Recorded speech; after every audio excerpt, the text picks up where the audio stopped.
हरे कृष्णा। ब्रह्म वैवर्त पुराण में देवशयनी एकादशी के विशेष महात्म्य का वर्णन किया गया है। इस व्रत से प्राणी की समस्त मनोकामनाएं पूर्ण होती है। यह एकादशी योगिनी एकादशी के बाद आती है। आषाढ़ माह के शुक्ल पक्ष की एकादशी को ही देवशयनी एकादशी कहा जाता है। इसी एकादशी से चातुर्मास का आरंभ माना जाता है। इस अवधि में कोई भी शुभ कार्य जैसे विवाह आदि नहीं किए जाते। मान्यता है कि इस दिन से भगवान श्री हरि विष्णु क्षीर सागर में शयन करते हैं और फिर 4 माह बाद उन्हें उठाया जाता है। उस दिन को देव उत्थानी एकादशी कहा जाता है। इस बीच के अंतराल को ही चातुर्मास कहा गया है। देवशयनी एकादशी को देवशयनी, महा एकादशी, थोली एकादशी, हरिदेव शयनी एकादशी, पद्मनाभा शयनी तथा प्रबोधिनी एकादशी भी कहा जाता है। देवशयनी एकादशी व्रत कथा कुछ इस प्रकार है। धर्मराज युधिष्ठिर ने कहा, हे केशव, आषाढ़ माह के शुक्ल पक्ष की एकादशी का क्या नाम है? इस व्रत को करने की विधि क्या है? भगवान श्री कृष्ण कहने लगे, हे धर्मराज, जो कथा ब्रह्मा जी ने नारद जी से कही थी वही कथा मैं तुमको सुनाता हूँ। एक बार देवऋषि नारद जी जन कल्याण हेतु ब्रह्मा जी के पास पहुंच गए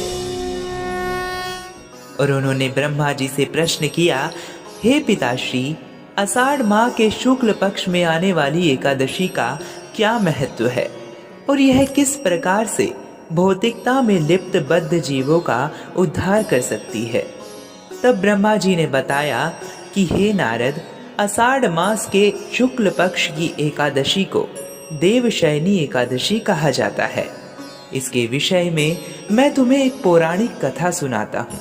सतयुग में मांधाता नामक एक चक्रवर्ती सम्राट राज्य करते थे। उनके राज्य में प्रजा बहुत सुखी थी, किंतु भविष्य में क्या हो जाए यह कोई नहीं जानता। अतः वे भी इस बात से अनभिज्ञ थे कि उनके राज्य में शीघ्र ही भयंकर अकाल पड़ने वाला है। उनके राज्य में पूरे 3 वर्ष तक वर्षा न होने के कारण भयंकर अकाल पड़ा। इस अकाल से चारों ओर त्राहि त्राहि मच गई। धर्म पक्ष के यज्ञ, हवन, पिंडदान, कथा, व्रत आदि में कमी हो गई। जब मुसीबत पड़ी हो तो धार्मिक कार्यों में प्राणी की रुचि कहाँ रह जाती है। प्रजा ने राजा के पास जाकर अपनी वेदना की दुहाई दी। राजा तो इस स्थिति को लेकर पहले से ही दुखी थे। वे सोचने लगे कि आखिर मैंने ऐसा कौन सा पाप कर्म किया है जिसका दंड मुझे इस रूप में मिल रहा है। फिर इस कष्ट से मुक्ति पाने का कोई साधन करने के उद्देश्य से राजा सेना को लेकर जंगल की ओर चल दिए। वहां विचरण करते करते एक दिन वे ब्रह्मा जी के पुत्र अंगिरा ऋषि के आश्रम में पहुंचे और उन्हें साष्टांग प्रणाम किया। ऋषिवर ने आशीर्वाद देते हुए उनसे राज्य व स्वयं के क्षेम कुशल के समाचार पूछे।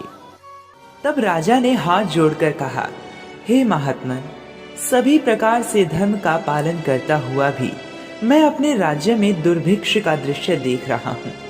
आखिर किस कारण से ऐसा हो रहा है? कृपया इसका समाधान करें। यह सुनकर महर्षि अंगिरा ने कहा, हे राजन, सब युगों से उत्तम यह सतयुग है। इसमें छोटे से पाप का भी बड़ा भयंकर दंड मिलता है। इसमें धर्म अपने चारों चरणों में व्याप्त रहता है।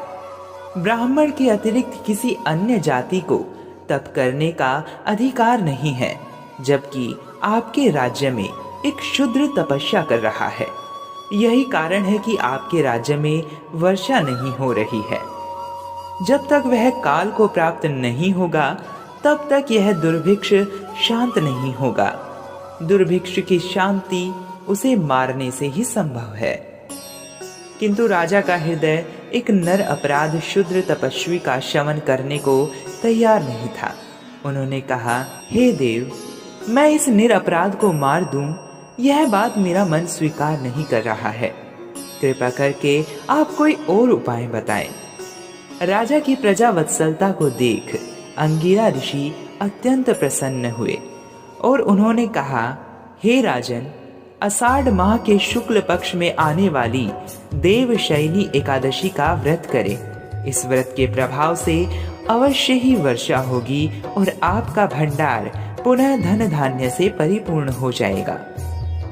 राजा अपने राज्य की राजधानी लौट आए और चारों वर्णों सहित देवशयनी एकादशी का विधि पूर्वक व्रत किया। व्रत के प्रभाव से उनके राज्य में मूसलाधार बारिश हुई और पूरा राज्य धन धान्य से परिपूर्ण हो गया। तो मित्रों, यह थी देवशयनी एकादशी की व्रत कथा। इस वर्ष देवशयनी एकादशी की तिथि व अन्य जानकारी डिस्क्रिप्शन बॉक्स में दी गई है। हरे कृष्णा।